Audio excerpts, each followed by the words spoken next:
CountryPreps.com. I'm Evan Wren, and this is the Capital Farm Credit Wednesday night podcast, our weekly look at the area athletic scene, what happened last week, and what's going on this week. I'm here with my partner, Dan Youngblood, via Zoom. And tonight, Dan, we've got a special guest. We've got Brock baseball coach Tim Arden joining us. Yeah, I mean, a guy who took over a stellar program and is just, kept that train moving. They're headed to the state tournament for the second year in a row. And in my estimation, have a great shot of coming back with hardware. This is a team that has pitched the ball exceptionally well all year long, extremely deep in that department. They've got a lot of a deep lineup full of guys capable of giving a good at bat. This is a really good team. I've seen them several times. I know you have seen them a couple times as well. Just not a lot of weaknesses there. And Coach Arden, I think, has brought kind of a new style there as well. They were more of kind of a small ball team. They bunt the guy over and really use their speed on the base paths. And they still do steal bases and those sorts of things, but they're not quite as reliant on small ball anymore. And they're really doing a good job. It's been fun to watch what he's added to that program. And that's one heck of a team. And it's a gutsy maneuver when you take over a ball club. And as the old adage goes, if it ain't broke, don't fix it. But you're going to bring in your style. And he did bring in his style. They were excelling in small ball, playing the short game. They were excelling at it. And he's brought in his style, which is more of an Earl Weaver type style, going for big innings. And they're playing every bit as well as they did last year, if not better. Yeah, no, it's a really good baseball team and a really fun one to watch, just because they do so many different things well. And one thing that is interesting, you kind of mentioned it, is not only did he inherit a successful program, he inherited a lot of the players from last year's state team. A lot of these guys played major roles. So they were kind of had to adjust to that new style as well. I'm sure in some cases, if you're a hitter, you probably like what he brought, where you're going to get to swing the bat a little bit more, you get a little bit more freedom to go up there and try to, hit a gap and try to help generate that big inning. So I'm sure for hitters, part of that's kind of fun as opposed to, having to lay down bunts and those sorts of things. But when you look at the total package, the results are everybody's good, if not better. And like I said, they're going to go down to Round Rock this week. And I would not be at all surprised if they came back with a state championship trophy. In fairness, when you've got the pitching and Brock has the pitching, when you've got the pitching, you can change offensive styles. Yeah, no, that's definitely true. I saw, unfortunately, we had to say goodbye to the Stephenville baseball team last week. They lost to Argyle in the Region 1 4A championship. And Argyle's, I kind of liken them to this Brock team for their level, just in terms of the depth of pitching they've got. They've got guys who don't make it into playoff series who would be a lot of teams' aces. And Brock's the same way. They've got 4 or 5 guys that would be the best pitcher on a lot of teams at the 3A level in the state. So yeah, that's a huge luxury to have, and that's going to be play a big role in the success they have in Round Rock as well. When you've got that many guys that can go down there and shut down a good lineup, you're that, like you said, that kind of bodes well. You can maybe take a few more chances offensively than you might otherwise. Before we jump into this week's show, we need to thank our primary sponsor, Capital Farm Credit, with offices all over Texas, including Stanford and Abilene. Buy your own slice of Texas with Capital Farm Credit. Together, we're better. All right. And with that, Dan, it's time to talk about what we did last week. I went down south to Austin to cover the state softball championships. You covered a number of baseball playoff games last week. We'll start off with state softball, where we had Hermleigh, we had Stanford, and we had Coahoma going down to play in their respective state championships, state semifinals. Hermleigh advanced to the state championship in Class 1A, eventually fell to D'Hanis 6-2 in the Class 1A state title game. And that was just a great D'Hanis team, but a lot of missed opportunities for Hermleigh in that ball game. We'll get to that in a second. And then we had Stanford falling in the state semifinals to Lovelady. And that was a great team from Lovelady with a lot of speed, very well coached, and kind of caught everybody off guard. I think they brought more to the table than we really expected. The speed on the table that they brought was really the difference in that ball game, and a 1-0 ball game. And then Coahoma reached and that was a state semifinal loss, by the way, for Stanford. And then we had Coahoma reaching the Class 3A state championship game, where they fell to Hallettsville in a 6-5 decision in that ball game after beating Franklin in one of those, just in a brutal knockdown, drag out, 9-inning, 14-10 game that was it was incredible. It was a 3-hour-long game in 105 degree heat. But what a game that was, and what a performance by Coahoma, mostly freshmen and sophomores, came within a run of winning the state title, losing 6-5 to Hallettsville. We'll start with Hermleigh.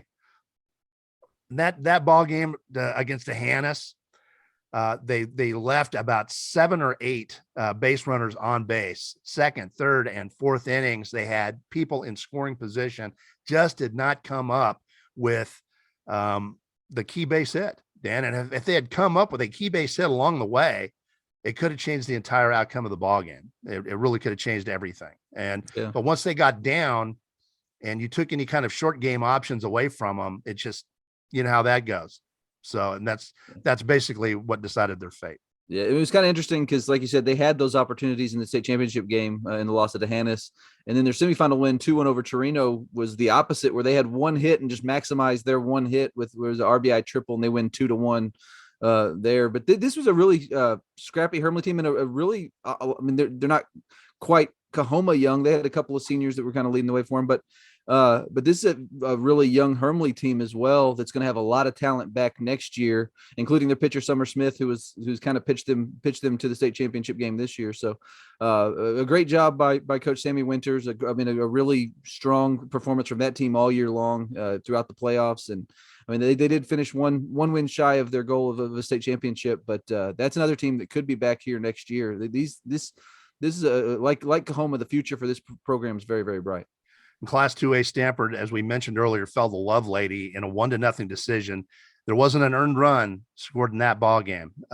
In the bottom of the 6th, Lovelady scored the game's only run when their leadoff batter, Mahia Davis, who is going to be playing for Louisiana Lafayette next season, a D1 talent with a ton of speed. She got on base, and the one key to beating them was to keep her off the base paths. She got on base late, stole a base, stole another base, and we had a miscue in the infield. There was a misplayed bunt, and that was on a squeeze play, and that's all it took. Just the slightest mistake, and she was going to score, and she did. Yeah, and that's kind of thing when you get to, I mean, once you get to this level where you're facing all region champions, most of these teams are going to have really, really good pitching. So we kind of knew you kind of expect a low scoring game in most cases. Obviously, Coahoma was an exception to that, but you expect some really low scoring, well pitched game. That's exactly what really all the games in that 2A state tournament were. And this was obviously that. You knew that Sitlali was going to hold them down, and she did. The big question was, can Stanford put up enough runs to win the game? And unfortunately, they couldn't put up anything in that one. Offense was just really hard to come by. But what a great game! I mean, when you go to the state and get a 1-0 game, I think the other semifinal was 2-1. You're talking about some really well played, really well pitched games, great defense, and unfortunately, Stanford just came up on the short end. But I'm sure they're disappointed, particularly when you're coming off a state championship. Everybody that kind of sets the expectations for the next season. But any season you're ending at Austin is a hugely successful season. So this was a really successful season for Stanford, even though they weren't able to accomplish their goal. A complete game 5 hitter with 11 strikeouts for Lala Gutierrez, who did not allow an earned run, and she will be she'll be in the circle for the Texas Longhorns, the Lady Horns next season. I'm looking forward to watching that. That will be fun to watch. I mean, and she could be joining a national championship team. Texas obviously made it to the final there against Oklahoma, but yeah, it's gonna be fun watching her. You got Alyssa Washington down there from Abilene High as well. It's neat. You're starting to see. We've talked about how much better area softball has gotten, and you're starting to see some of these girls make their way up to that D1 level, and you're starting to see that talent showcased at the higher level. And Sitlali is definitely gonna be one of those. She's gonna be a really fun one to follow in Austin. All right, in Class 3A, Coahoma, the Bulldogettes faced Hallettsville in the 3A state championship game, falling 6-5. They got there with that incredible 14-10 win over Franklin in 9 innings. Is what was really one of the biggest wars I've ever seen in fast pitch softball. It was a war. It really was, with well over 100-degree temperatures out there. But anyway, they got to the state championship game, faced Hallettsville, and fell. Now, Coahoma had made a living on these come from behind wins to knock people out of the tournament. They did it against Merkel. They did it against Holiday. They did it against Franklin. But against Hallettsville, they fell down 6-3. They had some people in scoring position. They did bring home a couple, cut the gap to 6-5, and came this close to yet another come from behind win. But when you're facing this kind of, competition at this level, you don't want to have to, you don't want to make a living come from behind. You want to, Yeah. you know what I mean? You can't do it forever. And this time it caught up with them.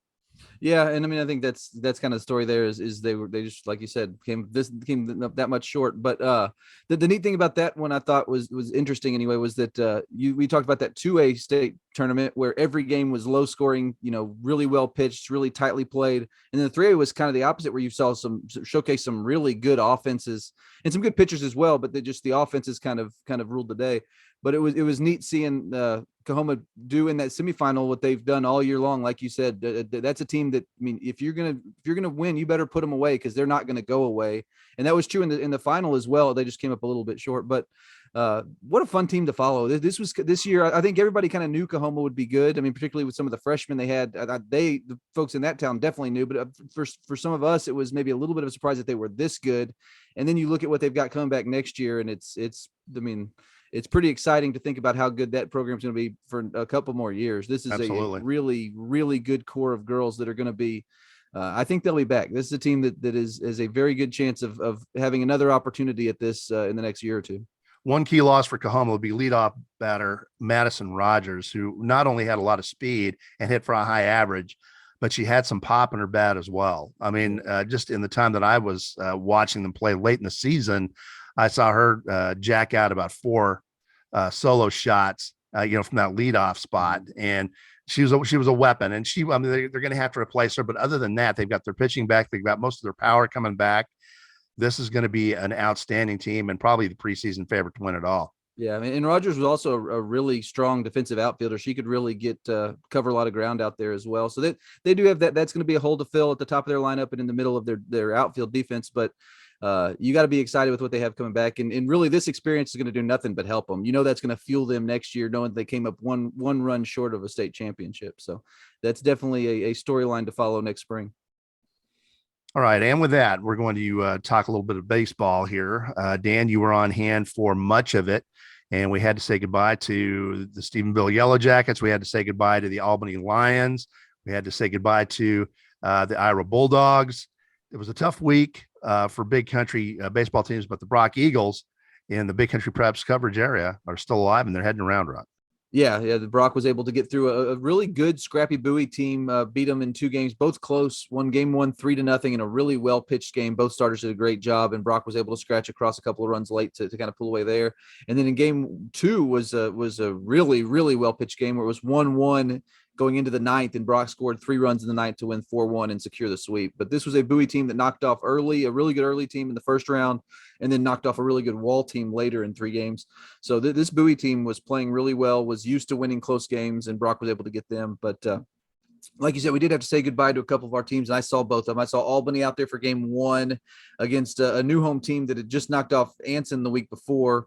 And game 1 was a competitive game. Albany lost 5-3, and that kind of gave way in game 2 to a rout. Albany unfortunately got run ruled in game 2, so they saw their season end. And that new home team, I think we learned how good they were the prior week against that Anson team where they beat them in 3. But Albany had their chances in game 1, which was the one that I saw. They had their ace Cole Chapman on the mound, who did a nice job. He just ran into one inning where he struggled to throw strikes, and that kind of got him, where he walked 3 or 4 guys, and New Home came through with a couple of big hits. But this Albany team was kind of continued a tradition that Coach David Fairchild's built down there, that you expect them to be playing in big games this time of year, and they did. To get to the region championship with this group, I think was a really impressive feat. And I think the same is true of Stephenville, which lost to just an outstanding Argyle team in 2 games. This Argyle team, I mentioned this at the outset, but Argyle's pitching to me is kind of the 4A equivalent to what Brock brings in 3A, where they've just got 4, 5, 6 guys they can throw at you, and it just never stops. I mean, in fact, Coach Justin Swinson said he saw the 4 best arms he saw all year from Argyle, and it was all in the same weekend. So that tells you a little bit about what they're bringing to the mound. In fact, they're the last pitcher Argyle threw in game 2, which was the game I was at, which was a really competitive game. Stephenville really hung in there well.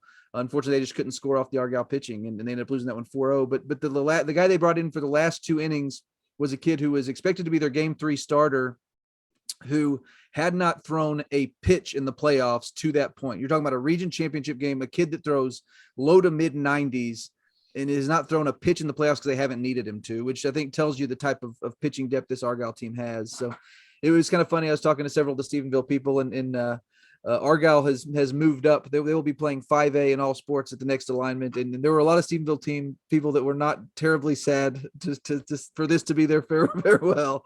Argyle has beat them in a lot of sports. Fortunately, their football team got them. Stephenville got them in the football season on their way to the state championship, so they can at least they can brag about that. But there were several coaches that said, "We will not got everybody in football."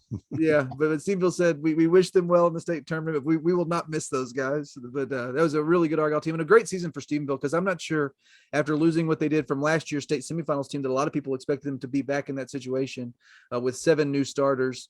And this team was a really good, scrappy club, and it was fun to watch. And sad to say goodbye to them, but that's a remarkable season in my opinion. All right, before we bring on Brock head baseball coach Tim Arden, we need to thank our sponsors. First and foremost, Capital Farm Credit, who brings you these Wednesday night podcasts throughout the school year. Also, for the love of the game broadcasting, and our old friend Terry Slavens, owner of KLAX 93.5 FM out of Breckenridge, 97.7 FM KATX out of Eastland, Classic Country AM 1330 out of Graham, 94.7 FM KWKQ out of Graham, KROO 1430 AM out of Breck, and KWBY 98.5 FM out of Ranger. That is for the love of the game broadcasting. Also, Rob Durham, sales consultant at Bear Chevrolet Buick Cadillac up in Breckenridge. If you're in the market for a vehicle, new or used, give him a shout. He's one of the nicest guys you'll ever want to meet. Call him at 254-559-2266. That's Rob Durham up at Bear Chevrolet Buick Cadillac in Breckenridge. And finally, Phil Hill of the Abilene Realtors Group, big supporter of local athletics. If you're in the market, give him a shout at 325-669-5153 or go to his website at philhillproperties.com. And with that, Dan, it is just about time to bring on Coach Tim Arden, who I'll tell you what, that's a pretty good situation to find yourself in as a first-year coach at a program loaded with depth, especially in the pitching department, and they're well equipped to give it a shot for a state title. For sure, and I think he's done a great job with that program. And just from a personal standpoint, I've really enjoyed getting to work with him and follow his team. I think that he's been a good guy to work with, and obviously he's done a great job of leading this group of young men. So it's going to be fun to get to follow them through the state tournament at Round Rock. I'm excited to see what they can do, and I'm excited to talk to him about that right now. And it looks like he's about ready to join us. So let's go ahead and get him on. And joining us now, Brock head baseball coach Tim Arden. Coach, thank you so much for joining us. We appreciate it. Not a problem at all. Coach, you're back in the state tournament. Tell us about the keys as you see it for the Brock Eagles to have returned to Round Rock. Well, I think we got to keep playing Brock baseball, which, I think our pitching and our defense has been as strong as anyone in the state. I think if we keep doing that well, we're going to give ourselves a shot. And then, we've got to be able to come up with clutch hits in big times, get leadoff runners on, and just play solid baseball. And Coach, obviously you inherited a unique situation there, inheriting a team that had a ton of success, obviously made it to the state semifinals last year, and bringing a bunch of kids back from that team. And obviously you'd had a lot of success at other programs, but what was that like, just taking over this program with the expectations where they are, and kind of what kind of pressure was associated with that? I don't know about pressure. I know I came into a group and a school and a community that expects to win. And it kind of made it easier on me in the fact that these kids they don't know how to lose. And, it was nothing that I could bring to the table as far as winning and losing games and teaching them how to win, because they already had it here. And so, I think these kids compete and they battle with everything they have, and shoot, I was just fortunate enough to come in at the right time. Coach, I'm guessing that with your switch offensively, with less of a short game, less small ball, I'm guessing that it wasn't difficult to get the kids to buy into that, because I imagine they want to swing the bat. They enjoy swinging the bat, and I tell you what, they can do it. The kids can absolutely hit. And we still use the small ball, here and there. And in fact, we've used it a lot more in the playoffs than we did in the regular season. There's just more opportunity with closer games and whatnot. And I'm certainly not averse to playing small ball. I think I may have a little more of an appreciation for big innings early than the previous did. But like I said, everybody's different, and both ways have absolutely had success. And coach, you just touched on this, but y'all's pitching and defense have just been unbelievable this year. Just the level of talent and depth that you're blessed with is obviously pretty enormous. Just what kind of luxury is that for a coach to be able to throw guys out there every game where you feel like you've got a chance to shut down the other team? It's unbelievable. I mean, I was fortunate enough to have a state champion team in 2014, and our top line of pitchers were really, really good, but we never had depth like this pitching wise. I think we've got probably up to 10 guys. And there's even guys that are on the JV that I would feel comfortable throwing into a game pitching wise. There's just a lot of composure and some really good arms. I had a state championship team in Sunnyvale that had some good top end pitchers, but we had nothing like this depth wise. Absolutely nothing. And so I think that's a big key to our run, is just being able to trust whoever we throw out there at any particular time. Well, your offense has come around too, Coach, going through the region. Can you talk a little bit about that? How nice is that to see the bats coming through like this? Yeah, it's great. And I give credit to the kids.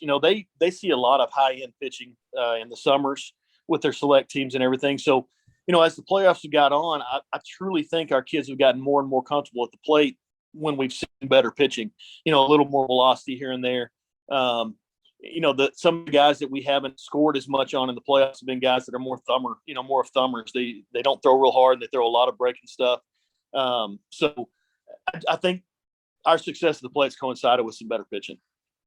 And Coach, you touched on this as well at Brock and on all of the programs across the board. There's just a culture of winning where these kids just go into every season expecting to win, every game expecting to win. What kind of luxury is that as a coach where, like you said, you don't have to really teach these kids to win? They come with that as part of their culture. It's kids from an early age have watched their predecessors win and win big. And then, even this school year, I mean, we've had 2 state championships, one in golf, one in track. We've went to the state finals in football, and I firmly believe winning breeds winning. And so just that culture of winning here, it goes a long way in the belief that we can do the same thing. Coach, is it my imagination, or do you run a fairly tight ship as a coach manager? Yeah, I mean, I like to think so, but I think my philosophy, as well as Coach Harp and Coach Page, we want the kids to have a good time. I firmly believe that if the kids aren't having fun, that they're not going to be playing where we want them to be playing. So, where we don't allow a lot of trash talking and mouthing and things like that, it's just kind of not who we are. At the same time, we want them to be loose and free and to enjoy what they're doing. And we give them a lot of freedom as well. I'm a guy that I've never been a big fan of, like the RBI chain that we have and that kind of stuff. But, as I've gotten older, I've kind of come to understand that kind of things are big to kids nowadays. And, if that helps them enjoy what they're doing more, then by gosh, we're going to do it. And I think the kids have enjoyed it. Coach, I've been going down to Dell Diamond for these state championships for a number of years, and I've seen some teams get just absolutely overwhelmed by it because it's such a beautiful facility. It's a big facility, but your guys have been there. So I'm thinking Dell Diamond's just not going to be a factor for you guys. I sure hope not. You're right. They have been there, and these guys have played in some big games throughout the season, not only, but in the past as well, and quite a few of our kids play football, so they don't come any bigger than playing in Jerry World. So, I don't think we'll be faced with where we are as far as the facility goes. I really think our kids are just amped up, and I think they were disappointed by their finish last year. So I think that more than anything, they kind of want to take a little revenge and get to somewhere they didn't get last year. One thing you notice pretty quickly covering all Brock events, but particularly the baseball program, there's just an enormous amount of support from the fans. They come, they're loud. It's kind of there's a uniqueness to the way that they cheer for you guys. Just what has that been like, just to have that kind of support throughout the program and throughout your run? It's incredible. It's absolutely incredible. Where I was at for 13 years, we didn't have support like that early. We got to the state semifinal, or not semifinals, the regional semifinals, and there's a big crowd. But here, it's throughout. these people support their kids, they support their town and their teams, and I tell you, it's huge for us. I feel like I'm almost in a European soccer match sometimes with the drums and the horns, but it makes for a really good atmosphere. And I mean, myself personally, I've really enjoyed it, just being part of how our fans make the games.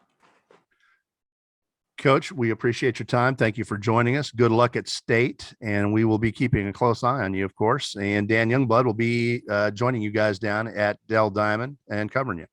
Wonderful. I sure appreciate you guys.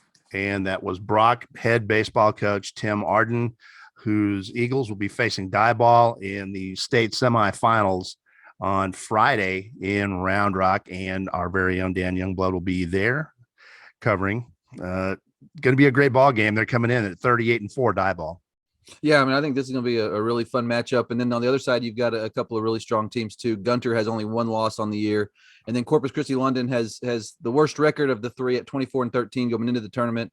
But there's a lot of really good baseball played in Corpus Christi. I'm sure that they've played a tough schedule with a lot of bigger schools to get prepared for this moment. So, but I'm excited to see how Brock does against this field in particular, because Brock really kind of ran roughshod through the region. They had a couple of close games against a really scrappy Bowie team, but they were able to sweep them and allowed one run that entire series in 2 games. So that this kind of goes back to what we talked about their pitching. But I'm excited to see kind of how that translates at the state level against teams that also had the same type of success in their regions. That's gonna be fun. This is always a fun time. This will be my, I guess, 3rd tournament in a row, not 3rd year because COVID kind of put a little hiatus in it, but 3rd year in a row to go down to the 3A state tournament. I was down there with Wall in 2019 when they won, down there with Brock last year when they lost in the semifinals. And it's gonna be fun to get back there. It's always fun to go to Round Rock, a great stadium, a fun atmosphere. And it's always a hardship to go to Dell Diamond, isn't it? Yeah. But it's also great baseball. It's a great baseball at a great venue. That's one of my favorite, weekends of the year. And with that, it's just about time to wrap up the Capital Farm Credit Wednesday night podcast. But before we do that, we want to remind you that we've got 3 separate subscription packages here at bigcountrypreps.com. We've got a monthly for $5 a month. We've got a semi-annual 6-month subscription where we knock that price down to $4 a month. And then we've got an annual 12-month subscription where we knock that price down to $3 a month. 12 full months for $36 of high school athletic coverage in the Big Country. We'd also like to remind you that if you see a photo you like in any one of our galleries, those are available for purchase. You can purchase a digital download for just $7. We also have some keepsakes and prints available, so make sure you check those out. As you're scrolling through the site, you'll notice pretty quickly we take a lot of photos from these games we're at. It's something we enjoy doing and something we are very proud of here at bigcountrypreps.com. All Big Country, all high school, all the time. Welcome home.